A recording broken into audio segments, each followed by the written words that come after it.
दोस्तों, सबसे पहले सब्सक्राइब करें, नोटिफिकेशन बेल दबाएं और सबसे पहले वाली ऑप्शन ऑल करें, जिससे हमारी आने वाली नई वीडियो की नोटिफिकेशन आपको फ़ौरन मिल जाए। जय श्री राम भक्तों।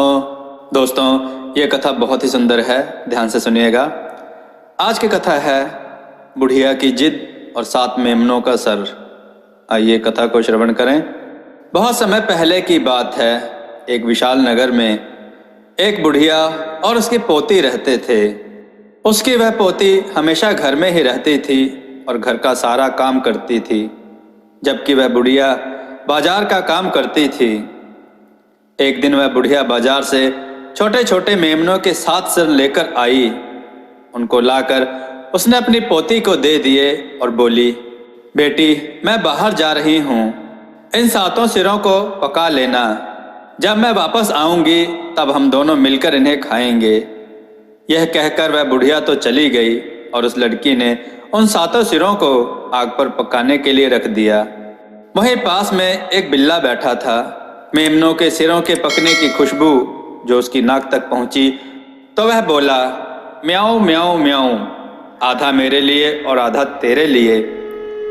सो उस लड़की ने 7 मेमनों के सिरों में से एक सिर उठाया, उसके आधे आधे 2 हिस्से किए और उनमें से एक आधा बिल्ले को दे दिया और दूसरा आधा खुद खा लिया। बिल्ले ने उसको खाकर फिर कहा, म्याऊं म्याऊं म्याऊं, आधा मेरे लिए और आधा तेरे लिए। लड़की ने फिर दूसरा सिर उठा, 2 हिस्से काटे, उसका एक आधा हिस्सा उसने बिल्ले को दिया और दूसरा आधा हिस्सा खुद खा लिया। पर बिल्ले का पेट अभी भी नहीं भरा था, सो उसने एक बार और कहा, म्याऊं म्याऊं म्याऊं, आधा मेरे लिए और आधा तेरे लिए। इस तरह उस लड़की ने 7 सिर आधे आधे किए और उनमें से आधा बिल्ले को दे दिया और आधा दूसरा हिस्सा खुद खा लिया। जब सारे सिर खत्म हो गए तब लड़की को चिंता हुई कि यह उसने क्या किया। वह अपना सिर खुजलाने लगी और बोली, अब जब दादी वापस आएगी तब मैं उससे क्या कहूँगी।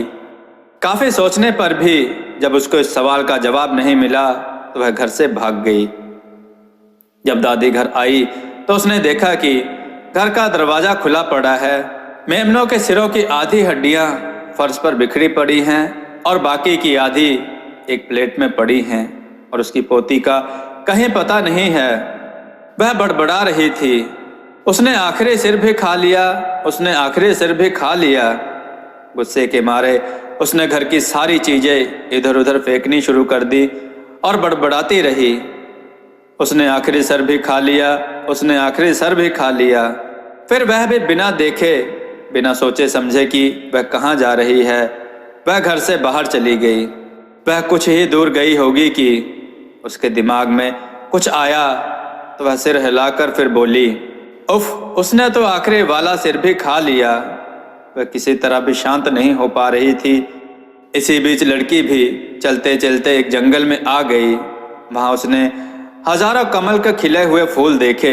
उनको देखते ही उसके मुख से निकला, ओह, ये कितने सुंदर फूल हैं। उसके पास एक छोटा सा धागा था। उसने वह धागा लिया और उसमें कुछ फूल गूंथ कर अपने लिए एक मुकुट, एक हार और कलाई में पहनने के लिए 2 कंगन बना लिए। उनको पहनकर वह एक पेड़ के नीचे लेट गई। ठंडी हवा लगी तो वह सो गई। सवेरे वहां का राजा शिकार खेलने निकला तो एक लड़की को पेड़ के नीचे सोते पाया। वह बहुत देर तक उसकी तरफ देखता रहा।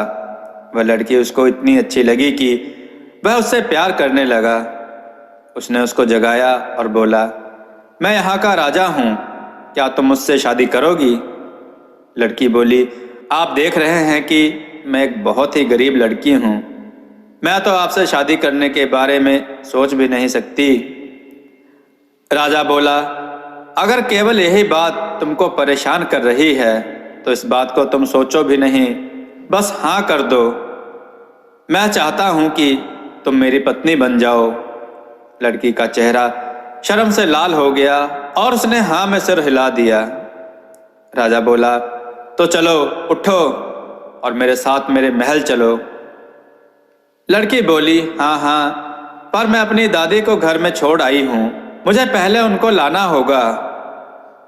राजा ने एक गाड़ी उसकी दादी को लाने के लिए भेज दी और शादी के भोज के दिन उसको उसकी पोती के पास ही बिठा दिया। भोज बहुत ही बढ़िया था। बुढ़िया अपनी पोती की तरफ झुकी और उसके कान में फुसफुसाई, तुमने तो आखिरी वाला भी खा लिया। पोती ने उसको झिड़का, चुप रहो, अब बस भी करो। राजा ने पूछा, तुम्हारी दादी क्या चाह रही हैं? लड़की बोली, उसको मेरी पोशाक जैसी एक पोशाक चाहिए। राजा ने हुक्म दिया कि ऐसे ही एक पोशाक उनके लिए भी बनवाई जाए। दावत के बाद बातें शुरू हुई तो वह बुढ़िया बार बार अपनी पोती के कान में फुसफुसा रही थी, तुमने तो आखिरी वाला भी खा लिया, तुमने तो आखिरी वाला भी खा लिया। इस तरह फुसफुसाते देख राजा ने अपनी पत्नी से फिर पूछा, अब तुम्हारी दादी को क्या चाहिए? लड़की बोली, उनको मेरी अंगूठी जैसी एक अंगूठी चाहिए। राजा ने हुक्म दिया कि ऐसे ही एक अंगूठी इनके लिए भी बनवाई जाए। पर उस बुढ़िया ने फिर से अपनी पोती के कान में फुसफुसाना शुरू कर दिया तो बेचारे राजा ने अपनी पत्नी से फिर पूछा, अब तुम्हारी दादी को क्या चाहिए? पर लड़की के लिए यह सब अब काफ़ी हो चुका था, सो वह बोली, वह भूखी है और इतना सारा स्वादिष्ट भोजन खाने के बाद भी इनका दिमाग उन बेकार के मेमनों के सिरों से नहीं हटता जो इन्होंने मुझे पकाने के लिए दिए थे। राजा को ऐसे लालच पर बहुत गुस्सा आया और उसने अपने चौकीदार को बुलाकर शहर के चौराहे पर उसका सिर काटने का हुक्म दे दिया। चौकीदार ने वही किया जो राजा ने कहा। जहां उस बुढ़िया का सर गिरा वहां एक बांस का पेड़ उगाया। हवा के हर झोंके के साथ उस पेड़ से आवाज आती है, उसने आखिरी वाला भी खा लिया, उसने आखिरी वाला भी खा लिया। दोस्तों, आपको यह कथा कैसी लगी? अपने विचार और सुझाव कमेंट में जरूर दें। हमारी कथाओं को लाइक करें, हमारे चैनल को सब्सक्राइब करना ना भूलें। हमारी कथाओं को शेयर जरूर करें जिससे लोगों को अच्छा ज्ञान प्राप्त हो। जय श्री राम भक्तों।